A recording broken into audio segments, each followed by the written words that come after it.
আসসালামু আলাইকুম বন্ধুরা, আপনাদেরকে নতুন একটি ভিডিওতে স্বাগত জানাচ্ছি। আজকে কথা বলবো কিভাবে টক দই খেলে আপনার লাইফ চেঞ্জ হয়ে যাবে এবং টক দই তৈরি করার ন্যাচারাল পদ্ধতি এবং টক দই কখন খেলে আপনার শরীরের জন্য ভালো এবং কখন খেলে শরীরের জন্য ভালো নয় এবং টক দই খেলে শরীরের কি কি আশ্চর্যজনক উপকার পেতে পারেন, এই সমস্ত জিনিসই আজকের ভিডিওতে আপনাদেরকে দেখতে পাবেন। বন্ধুরা অবশ্যই শেষ পর্যন্ত দেখতে থাকুন। বন্ধুরা প্রথমে কথা বলবো টক দইতে খেলে আমরা কি কি উপকার পেতে পারি। বন্ধুরা টক দইতে রয়েছে ভিটামিন ডি, ক্যালসিয়াম, টক দইতে রয়েছে লেস ফ্যাট এবং যেটা আমাদের রক্তের কোলেস্টেরল মাত্রা কমাতে সাহায্য করে। বন্ধুরা টক দই হজমে সাহায্য করে এবং আমাদের দাঁত এবং হাড় মজবুত রাখতে টক দই বিশেষ ভূমিকা পালন করে। বন্ধুরা টক দই আমাদের ত্বকের উজ্জ্বল করতে সাহায্য করে এবং এটা আমাদের চুলে বহুল ব্যবহৃত টক দই যেটা আমাদের চুলের রুক্ষ সূক্ষ্ম হওয়া থেকে রক্ষা করে এবং চুলের গোড়ায় ভিটামিন যোগায় এবং চুল গজাতে সাহায্য করে। এবং যাদের মাথায় প্রচুর পরিমাণ খুশকি রয়েছে তারা যদি লেবুর সাথে টক দই মিশিয়ে ব্যবহার করে তাহলে খুশকি সমস্যা থেকে মুক্ত পেতে পারে। বন্ধুরা টক দইয়ের সাথে যদি ডিমের কুসুম মিশিয়ে মাথায় ব্যবহার করা যায় তাহলে কন্ডিশনারের পরিবর্তে এটি খুব সুন্দরভাবে ন্যাচারাল কন্ডিশনার হিসেবে টক দই ব্যবহার করতে পারেন। বন্ধুরা যারা অনেক মেদ বা ভুঁড়ির সমস্যা ভুগতেছেন এবং যাদের ওয়েট স্বাভাবিকের চেয়ে অনেক বেশি তারা অবশ্যই টক দই নিয়মিত খাবেন এবং টক দই জিরের সাথে যদি আপনারা খান তাহলে আপনাদের ওজন ধীরে ধীরে কমে যাবে এবং যেটা আপনাদের ওয়েট লসে অনেক সাহায্য করবে। বন্ধুরা এখন কথা বলবো টক দই কখন খাবেন। বন্ধুরা অবশ্যই টক দই আপনারা খালি পেটে খাবেন না, কারণ খালি পেটে খেলে আপনার ভালোর চেয়ে মন্দ বেশি হতে পারে। আপনারা অবশ্যই ভাত খাবার কিংবা যে কোনো ধরনের খাবার গ্রহণ করার পর সেটা অল্প কিছু হলেও খাওয়ার পরে টক দইটা খাবেন এবং যেটা আপনার স্বাস্থ্যের জন্য খুবই ভালো কাজ। বন্ধুরা টক দই আপনারা ভাত খাওয়ার পর খাবেন এবং আপনাদের অবশ্যই টক দই দিনে খেতে হবে। যেহেতু টক দই একটি কোল্ড প্রকৃতির, তাহলে রাতে যদি টক দই গ্রহণ করা হয় তাহলে যাদের ঠান্ডার সমস্যা আছে কিংবা যাদের নেই তাদেরও কিন্তু এই সমস্যা দেখা দিতে পারে। বন্ধুরা টক দই দিনে অন্তত একবার খান।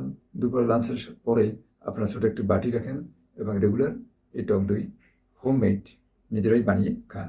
বন্ধুরা এখন অনেকে প্রশ্ন করে থাকেন যে রাতে কীভাবে টক দইটা খাবেন। রাতে যদি খান তাহলে হালকা গোলমরিচ কিংবা অর্গানিক চিনি কিংবা গুড় মিশিয়ে আপনারা এই টক দইটা খেতে, অথবা বন্ধুরা টক দইয়ের সাথে উষ্ণ গরম পানি মিশিয়ে আপনারা গোলের মতো করে গোল বানিয়ে এক গ্লাস রাতে খেয়ে ফেলতে পারেন। বন্ধুরা টক দই আরেকটিভাবে খাওয়া সম্ভব যদি আপনারা শসা কিংবা টমেটো বিভিন্ন ধরনের সালাদের সাথে টক দই ব্যবহার করতে পারেন, যেটা আপনাদের ডাইজেস্টে এবং আপনাদের ওয়েট লসে খুবই ভালো কাজ করবে। বন্ধুরা যারা অস্টিওপোরোসিস বা হাঁটুর ব্যথায় ভুগতেছেন তারা সরাসরি ক্যালসিয়াম গ্রহণ না করে রেগুলার টক দই গ্রহণ করতে পারেন। যেহেতু ক্যালসিয়াম গ্রহণ করলে হাঁটু ব্যথা বাতে ব্যথা রোগীদের আরও হিতে বিপরীত হতে পারে, তাই অবশ্যই আপনার রেগুলার ডায়েটে অর্গানিক হোমমেড টক দই রাখবেন। বন্ধুরা এখন কথা বলবো ডক্টর মুজিবুর স্যারের যে কীভাবে টক দই আপনারা বাসাতে অর্গানিক বানাবেন। টক দই বানানোর জন্য আপনাদের প্রথম যে ভূমিকা রাখবে সবচেয়ে গুরুত্বপূর্ণ সেটি আপনাদের মনে করতে হবে, সেটা হলো আপনাদের বন্ধুরা অবশ্যই অর্গানিক দুধ নিতে হবে গরুর, যেটা গ্রাস ফিড, যেটাতে গ্রামে হেঁটে চলে, ঘাস খায়, যেটাতে কোনো ফার্মের খাবার খাওয়া হয় না, যে গরুর ন্যাচারালি গুঁড়ো হয়ে জন্মানো ঘাস পাতা খেয়ে খড়কুটো খেয়ে বড়, এই দেশি গরুর অর্গানিক দুধ আপনারা নেবেন এবং সেটা অবশ্যই আপনারা একটা প্রথমে কাচের বোতলে নেবেন। ভালোভাবে পরিষ্কার করে কাচের বোতলটা সহ আপনারা কাঁচা অবস্থায় কোনো জাল দেবেন না বা হিট দেবেন না, আপনার ফ্রিজে নর্মালে রেখে দেবেন। বন্ধুরা এখানে খেয়াল রাখবেন অবশ্যই নর্মালে, কেউ ডিপ ফ্রিজে রাখবেন না।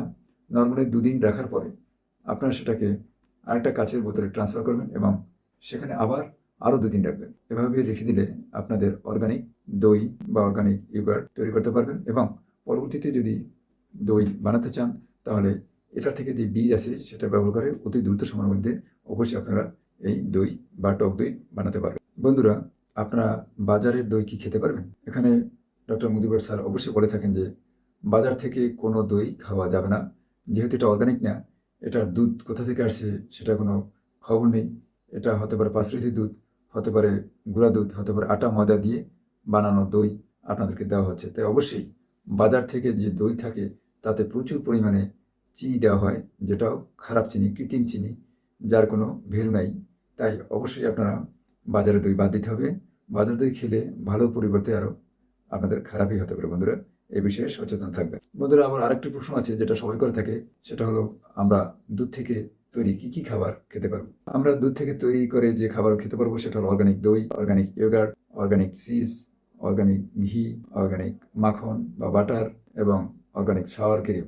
কিন্তু বাংলাদেশে দই, মাখন, ঘি, বাটার এগুলোই বেশি পাওয়া যায়। বন্ধুরা, অবশ্যই আপনারা বাসাতে হোমমেড তৈরি করবেন।